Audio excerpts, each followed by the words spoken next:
നമ്മളിവിടെ ആശാ വർക്കേഴ്സിന്റെ സമരം 40 ദിവസത്തിലേറെയായി തുടരുകയാണ്. അപ്പോഴത് തമിഴ്നാട്ടിൽ നിന്ന് ഒരു വാർത്ത വരികയായിരുന്നു. ആശാ വർക്കേഴ്സിന്റെ ആവശ്യങ്ങൾ ഉയർത്തി തമിഴ്നാട്ടിൽ കേന്ദ്ര സർക്കാരിനെതിരെ CITU സമരം.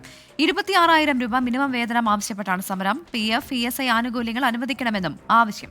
മുഹമ്മദ് റഹീസ് ചേരുകയാണ് ചെന്നൈയിൽ നിന്ന്.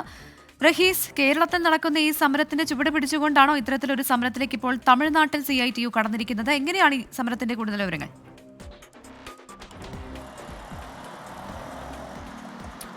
പ്രവിത, കേരളത്തിൽ സമരം 44 ദിവസം പൂർത്തിയായിരിക്കുകയാണ്. അതിനെതിരെ CPM നേതാക്കൾ നടത്തിയ ചില പ്രതികരണങ്ങളൊക്കെ നമ്മൾ കാണുകയും ചെയ്തിട്ടുണ്ട്. ഇതിന് പിന്നാലെ ഇപ്പോൾ തമിഴ്നാട്ടിലേക്ക് സമരം വരുമ്പോൾ അത് കേന്ദ്ര സർക്കാരിനെതിരെയായി ആ സമരം മാറുകയാണ്. അതിന് CITU നേതൃത്വം കൊടുക്കുന്നു, തൊഴിലാളികൾക്കൊപ്പം നിൽക്കുന്നു എന്നുള്ളതാണ് നിലവിൽ തമിഴ്നാട്ടിലെ കാഴ്ച.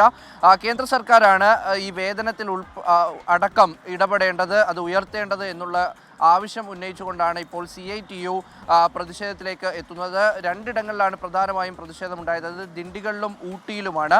ഇരു സ്ഥലങ്ങളിലും കളക്ട്രേറ്റിലേക്കാണ് പ്രതിഷേധം ഉണ്ടായതും. അതിൽ തന്നെ CPMന്റെ പ്രധാനപ്പെട്ട നേതാക്കൾ, CITUവിൻ്റെ നേതാക്കളൊക്കെയും പങ്കെടുത്തിട്ടുണ്ട്. CITUവിൻ്റെ ജില്ലാ സെക്രട്ടറി പിച്ചെമ്മാൾ, ഒപ്പം തന്നെ കൺവീനർ P. സെൽവി എന്നിവരാണ് ദിണ്ടിഗലിലുണ്ടായിരുന്ന പ്രതിഷേധത്തിൽ പങ്കെടുത്തത്.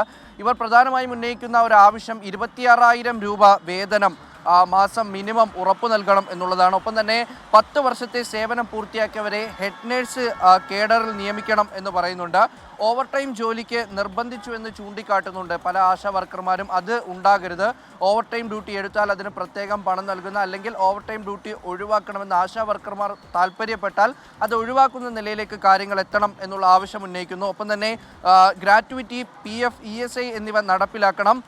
ഫണ്ട് കൂടുതൽ അനുവദിക്കണം കേന്ദ്ര സർക്കാർ എന്നുള്ളതാണ് പ്രധാനമായും പറയുന്നത്. നമ്മൾ ഇതിലൊരു സമര നേതാവുമായി സംസാരിച്ചിരുന്നു. അപ്പോൾ അവർ പറയുന്നത് ചെന്നൈയിലേക്ക് അടക്കം ഈ സമരം വ്യാപിപ്പിക്കും, തമിഴ്നാട്ടിലേക്ക് കൂടുതലായി ഈ സമരം വ്യാപിപ്പിക്കും. ഒപ്പം കേന്ദ്ര സർക്കാരിനെയാണ് പ്രതിസ്ഥാനത്ത് നിർത്തേണ്ടത്, അവരാണ് ഫണ്ട് നൽകേണ്ടത്.